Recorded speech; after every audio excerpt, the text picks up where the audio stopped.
Let's bring up our next comedian. Very, very funny, guys. You guys are going to enjoy this. He's my cuz. He's your cuz. He's the Canadian hillbilly.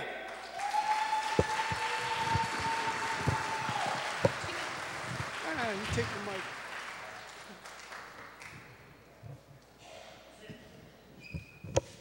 Hey, how you guys doing, guys? Make some noise for Larry. Wow. Man, good to be back in Neepawa. We were up here about 4 weeks ago down at the Roxy Theater, and that was really a treat down there.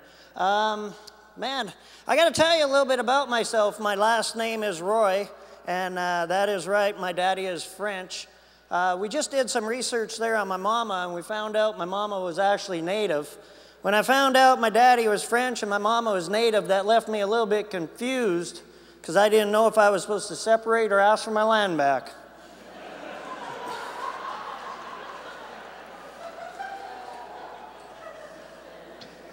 That's a little bit confused.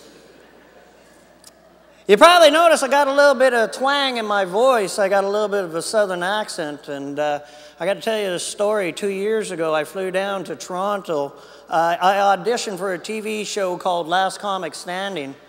When I flew down to Toronto, the most popular question that everybody asked me is, "Son, where are you from? You got a little bit of a southern accent." And I tell them straight up, I was born and raised in a small little town called Clandeboye, Manitoba, Canada. And they all said the same thing. They all said, "Malarkey, you're from the United States with that southern accent, like South Carolina."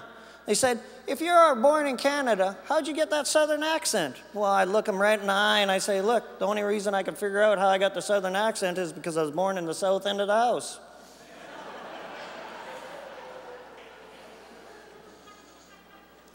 I had a rough childhood when I was growing up. It was rough. When I was in school, the teacher told me I was dumb and stupid and a retard. Then I realized something. Homeschool really sucks.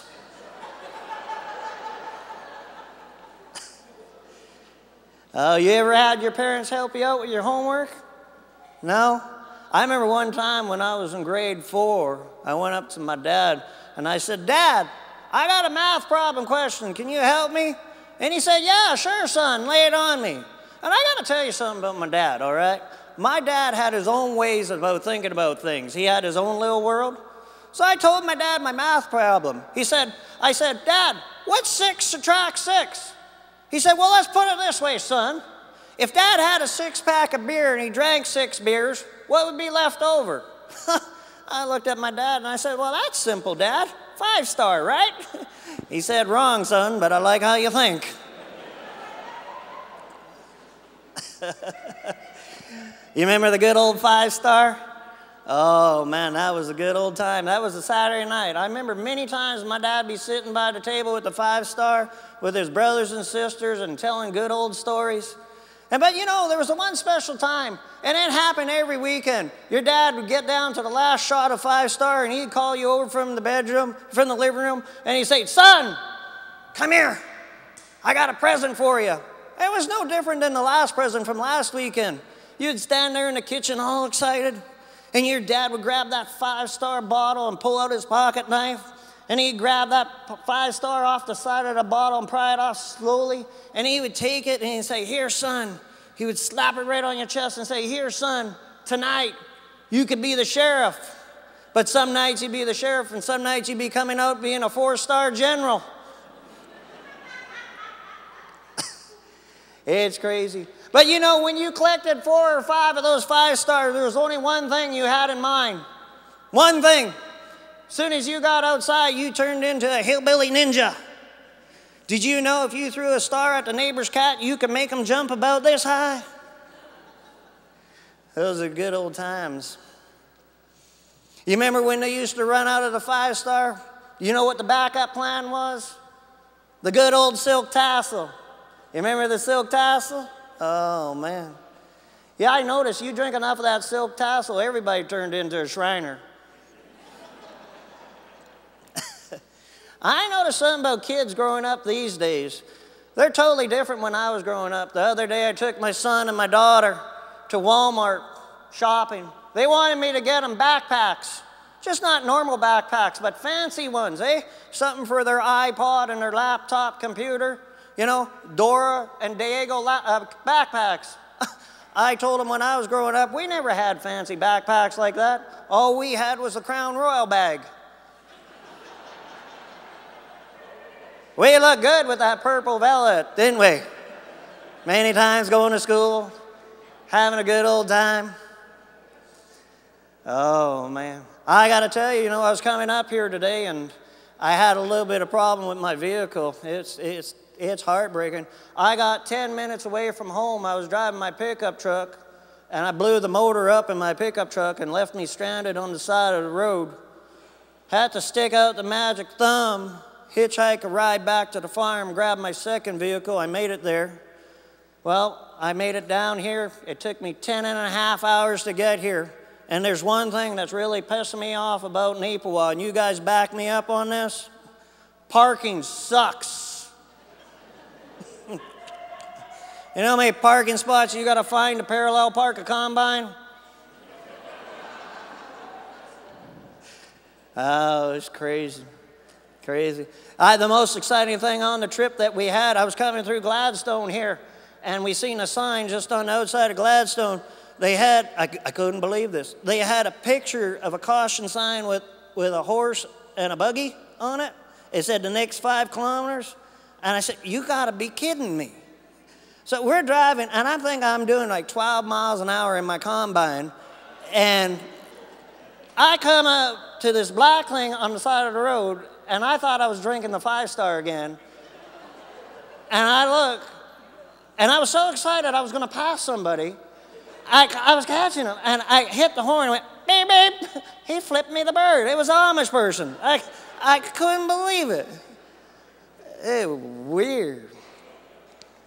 Weird stuff. You know, and I got to tell you, I didn't think I was going to make it here tonight. I had some really bad news this week. I just found out I just lost my mother-in-law. Yeah, I just lost her in a poker game, and luckily I got the combine back, and I made it down here today. I'm pissed off at my mother-in-law. I am so mad at my mother-in-law. It's crazy. The other day, I was making her alphabet soup, and I was feeding it to her. Now she's running around town telling everybody I'm putting words in her mouth.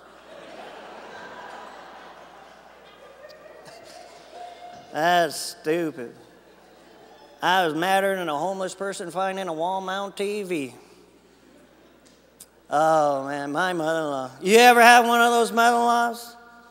Hey? My mother-in-law, I'm telling you, my mother-in-law is like a Sherman tank, all right? You can see her coming, but you can't do a damn thing about it.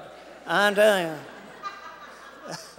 She get those 16 tons rolling, you get the heck right out of the way. Oh, it's crazy stuff. I try to be a good son-in-law to my mother-in-law. I do. The other day I took her to the zoo. You're not going to believe this. I got $40 for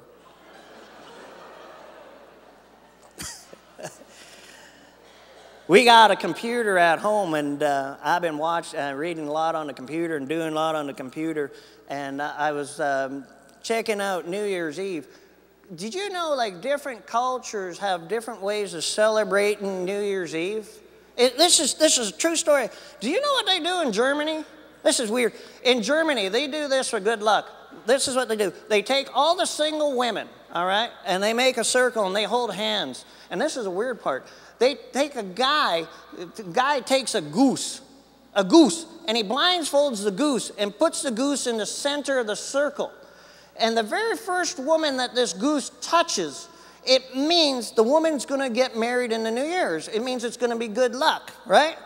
Well, my question to you guys is this. How ugly are these girls that they got to blindfold the goose? Maybe that's the problem, all right? One wrong pick from the goose and his goose is cooked. Oh, man, I've been married for quite a while now. I got 8 years served.